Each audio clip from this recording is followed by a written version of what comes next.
Hadad. Et Ben Hadad veut tout simplement dire les fils de bruit ou les fils d'acclamation. Les fils de bruit ou les fils d'acclamation. Alors, lorsque l'église est assiégée, est bloquée, barricadée par la grande mafia qu'on a aujourd'hui, qu'on appelle la religion, ce qu'on trouve là-dedans, ce n'est que les bruits. Et il y a des églises où on passe toute l'après-midi les dimanches à chanter.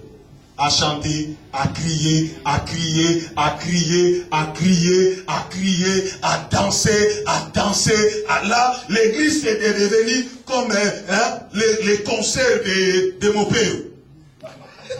Donc, on danse, on danse, on danse, on danse, on danse, on danse. À la fin de compte, quand le pasteur prendra la parole, c'est pour mettre la main sur les gens pendant 5 minutes. Et on va donner les offrandes. On fait quoi? On rentre à la maison. On dit, la Syrie était assiégée Israël. La Syrie qui représente la religion. La religion avait assiégé Israël, comme l'église est assiégée aujourd'hui par la religion. Bien-aimés, lorsque l'église est assiégée par la religion, la première chose qu'on a, c'est le bruit. Le temps qu'on passe à faire des bruits dans l'église et le temps qu'on écoute Dieu, le temps qu'on fasse pour faire le bruit est élevé. Voilà pourquoi on commence les cultes, on fait le bruit, on fait le bruit, on fait le bruit. À un moment donné, on appelle les torchons des chrétiens. Hein? Vous connaissez les torchons des chrétiens? Qui connaît les torchons des chrétiens? Le sang de Jésus. Il y a des chrétiens, ils attendent. Hein? Ils viennent dimanche à la maison toute la semaine. Toute la semaine, il a vécu, il a calomnié les gens, il a insulté, il a manqué du respect, il a volé, il a triché. Mais il sait que dans son église, tous les dimanches avant de commencer, on demande les torchons. Le sang de Jésus. Hein? Il sait qu'on va se purifier par le sang de Jésus. Mais bien aimé, si maintenant, pendant que tu viens avec ta voiture, hein? Pendant que tu viens avec ta voiture entre l'église et entre ta maison et l'église, un camion vient t'entrer dedans. Tout le temps que tu as passé à l'église va dans l'eau. Tu vas aller en enfer, tu vas aller en enfer. Frère, on n'attend pas venir à l'église pour demander le sang de Jésus. On doit mener une vie purifiée tous les jours. C'est tous les jours. À la fin de chaque jour, ou à chaque moment qu'on doit regarder comment je me suis conduit. Seigneur, pardonne-moi, purifie-moi, enlève-moi le péché, remplis-moi. Et tous les tilalala qu'on fait aujourd'hui à l'église, ce n'est que pour complaire aux gens. Ce n'est que pour faire plaisir aux gens. Parce que si tout le monde venait à l'église purifié, rempli de l'esprit le matin, on enlève les mains, on adore Dieu, on coupe, on écoute la parole de Dieu, on donne des offrandes et des communicants, on rentre à la maison. Mais on perd le temps à faire tous les cérémoniales. Purification.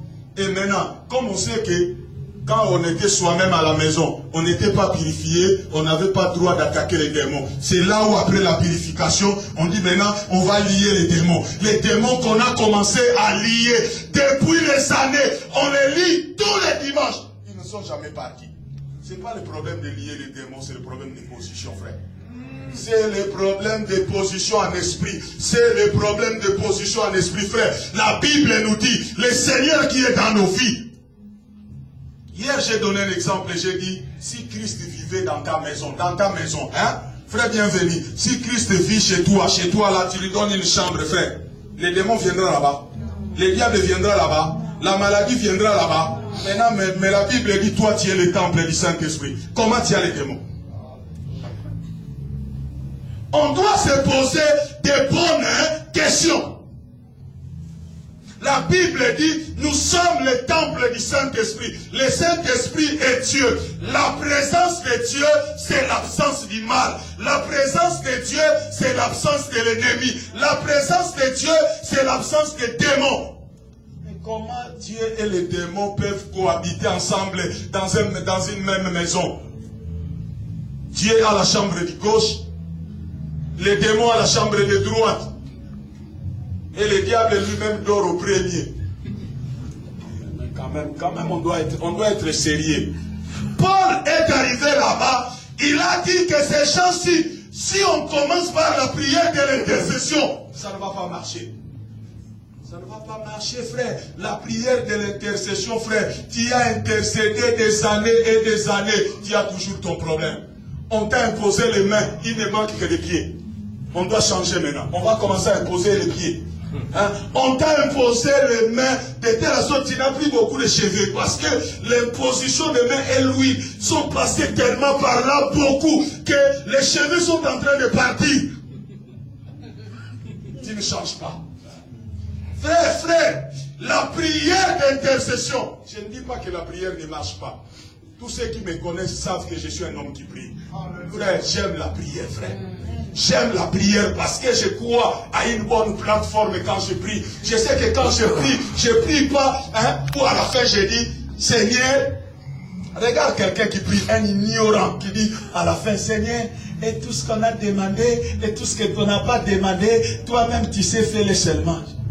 Dieu vraiment dit, Dieu dit demander la pluie pendant que les champs ont besoin d'eau. Zacharie chapitre 10 verset 1. Demandez la pluie pendant que les champs, frères.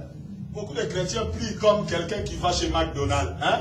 Comme tu aimes bien manger, tu vas chez McDonald's, tu arrives, tu t'assois, tu attends qu'un serveur vienne. Tu attends, le serveur ne vient pas, tu vas toi-même devant le comptoir, tu dis, est-ce qu'il n'y a pas de fumboyer la semoule? Frère, si tu vas chez McDonald's pour manger le fumboyer la semoule, même si tu pries, même si tu gênes, même si tu fais les veillées de prière, même si tu te coupes les pieds, la jambe, la tête, tout, fumboyer la semoule, tu n'auras pas. C'est comme ça que beaucoup de gens prient. Pour bien prier, tu dois connaître ce qu'il y a dans le menu de Dieu. Et pour comprendre la volonté de Dieu, la Bible dit tu dois changer. Romains 12:2. Pour connaître ce qui est parfait, agréable et bon. Pour connaître la volonté de Dieu. Oh Seigneur, je suis en train de prier pour connaître ta volonté par rapport à cet homme-là. Si c'est vraiment l'homme que tu m'as donné, tu n'as pas changé, tu veux la volonté de Dieu.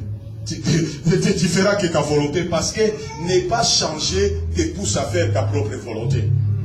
Et tu croiras que c'est ta volonté qui est la volonté de Dieu. Paul était en train de raisonner. Paul avait compris que la prière, le sang de Jésus, hein, frère, regarde, quand tu dis, il y a un slogan bête que j'attends dans l'église. Même les sorciers le disent. Sans effet, au nom de Jésus. Quand tu dis sans effet, le diable te regarde, il dit avec effet. Amen. Amen. Mais tu es en train de rigoler, mais je veux que tu réfléchisses. On ne passera pas cet après-midi à rigoler, mais à réfléchir. Bien aimé, le nom de Jésus, frère, a de l'effet lorsque la plateforme sur laquelle elle est prononcée est correcte. Frère, toi tu as avec ta tante, vous ne vous parlez pas, ça fait des années. Et tu viens, au nom de Jésus, au nom de Jésus. Les diables te regardent, ils disent, toi, je vais te créer des problèmes, laisse tomber. Le diable n'a pas peur des gens qui citent les noms.